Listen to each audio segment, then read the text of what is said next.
चिड़ा और चिड़ी की कहानी। हाथ में थोड़े से चावल गेहूं लेकर चिड़ा चिड़ी की कहानी सुननी है। इस कहानी को कार्तिक पूर्णिमा के अगले दिन पड़वा को कहा जाता है। आटे या फिर अनाज से एक चिड़ी और चिड़ा का घर बनाते हैं और चिड़ी चिड़ा को घर के बीचों बीच में बिठाकर उनकी पूजा की जाती है। उन्हें खील बतासे का भोग लगाया जाता है। इस दिन खिचड़ी बनाना बहुत अच्छा माना जाता है और आम का अचार रखकर खिचड़ी के साथ ठाकुर जी का भी भोग लगाना चाहिए और इस भोग को खुद भी ग्रहण करना चाहिए। चलिए चिड़ा और चिड़ी की कहानी। 4 चिड़ियाँ थीं। चारों कार्तिक मास में कार्तिक नहाती थीं। पड़वा के दिन चारों चिड़ियों ने सोचा चलो आज खिचड़ी बनाते हैं। एक चिड़िया चावल लेकर आई, एक चिड़िया दाल लेकर आई, एक ने घी लाया तो एक चिड़िया नमक लेकर आई। सब ने मिलकर खिचड़ी बनाई। सब ने सोचा पहले नहा कर आते हैं, उसके बाद खिचड़ी खाएंगे। सब चिड़िया नहाने के लिए चली गईं। पहले एक चिड़िया नहाकर आई तो उसे बहुत जोर से भूख लगी थी। बाकी चिड़िया अभी नहाकर नहीं आई थी। उसने सोचा जब तक मैं इनका इंतज़ार करूं तब तक मैं इस खिचड़ी की भाप ही खा लेती हूँ। तो उसने भाप खा ली और जाकर सो गई। दूसरी चिड़िया आई तो उसको भी बहुत तेज़ भूख लगी थी। उसने खिचड़ी का पानी पी लिया। तीसरी चिड़िया आकर देखती है कि दोनों चिड़िया सो रही हैं और उसे बहुत तेज़ भूख लगी है तो उसने सोचा मैं खिचड़ी ही खा लेती हूँ। उसने खिचड़ी खा ली। चौथी चिड़िया आई तो उसने देखा कि ये तीनों तो सो रही हैं और उसको तो बहुत तेज़ भूख लगी थी। अब उसने देखा खिचड़ी तो ये तीनों खा गई। उसमें थोड़ी सी जो खिचड़ी की खुरचन है वो बची हुई थी तो उसने उसको खाकर आराम किया। उसी रात बहुत तेज़ तूफान आया और चारों चिड़िया मर गईं।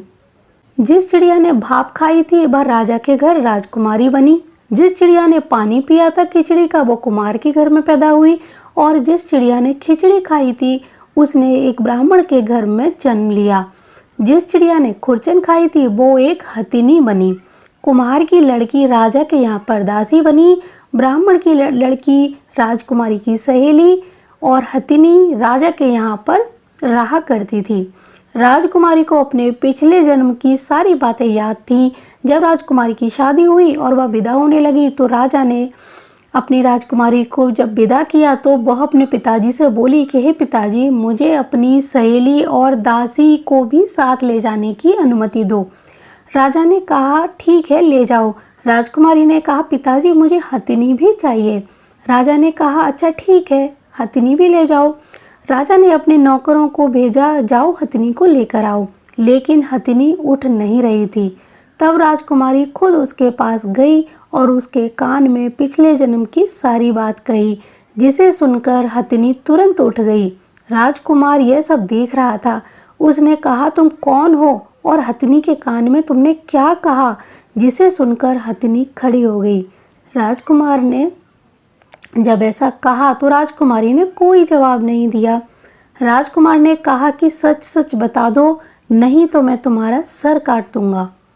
तब राजकुमारी ने राजकुमार को पिछले जन्म की सारी बात बता दी।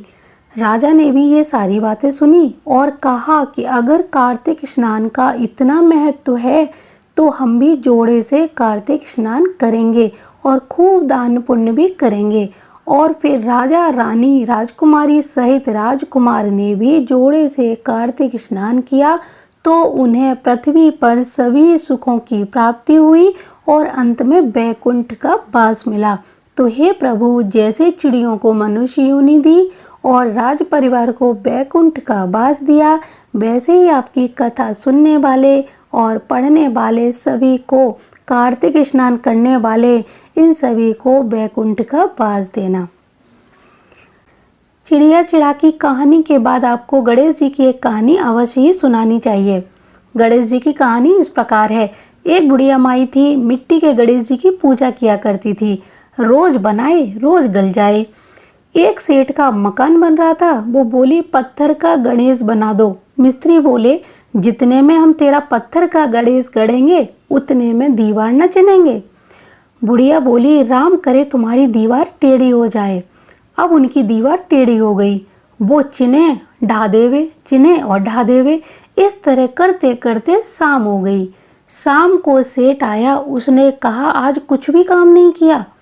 वो कहने लगे एक बुढ़िया आई थी, वो कह रही थी मेरा पत्थर का गणेश गढ़ दो। हमने नहीं गढ़ा तो उसने कहा तुम्हारी दीवार टेढ़ी हो जाए।